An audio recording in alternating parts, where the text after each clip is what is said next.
my name is Antonio Greer.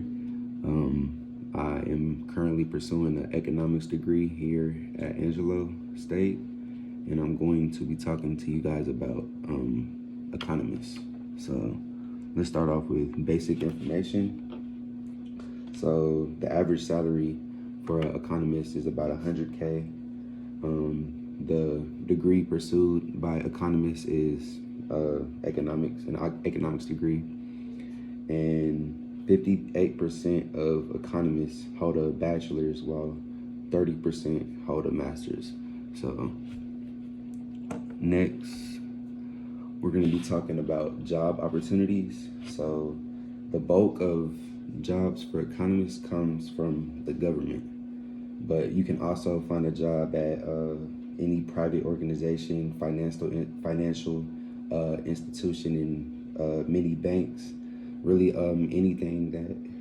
any company, organization that deals with money, a lot of the times has an economic team with them. So now we will be talking about the day in the life of economists. So what an economist actually does is they study how resources are distributed. In a day-to-day scene for economists, you'll probably catch them working with other economists on research papers and research projects. They translate a lot of data found and put it into writing. They give a lot of advice and they do a lot of math.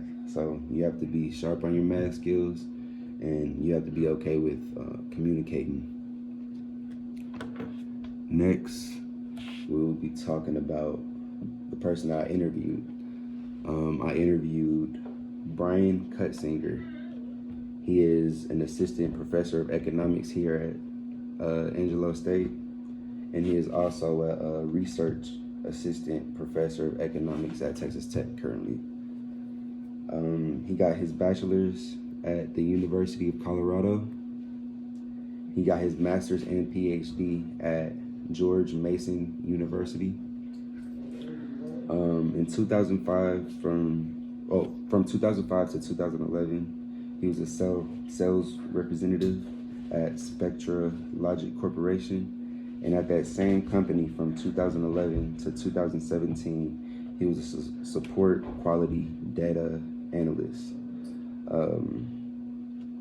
He's written multiple papers and articles, and he is still doing that while he is teaching.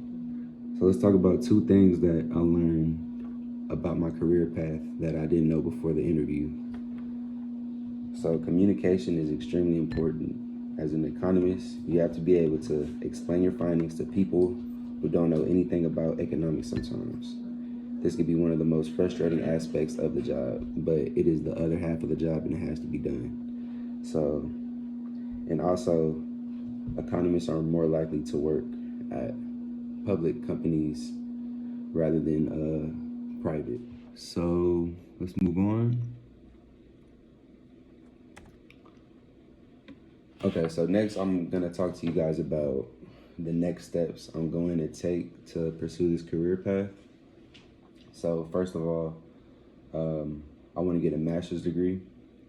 A master's degree would increase my job opportunities and also probably the salary as it would with any job. Next, I need to work on my communication skills. So Professor Cutzinger made a very big point saying that this is a huge part of the job and it's the other half. So next, I want to get good at research projects. When you look up a resume for economists under skills, a lot of them have research projects, and I want to add that to my resume as well. So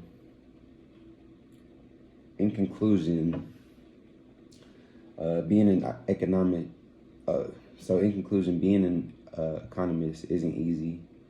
It's a whole lot of math, and it's a lot of explaining the math to people that don't always necessarily understand it. So Professor Cutzinger made it very clear that economists need to do better at explaining their work to the public and explaining it in a way that the average person would understand. So that's all today. Thank you for listening.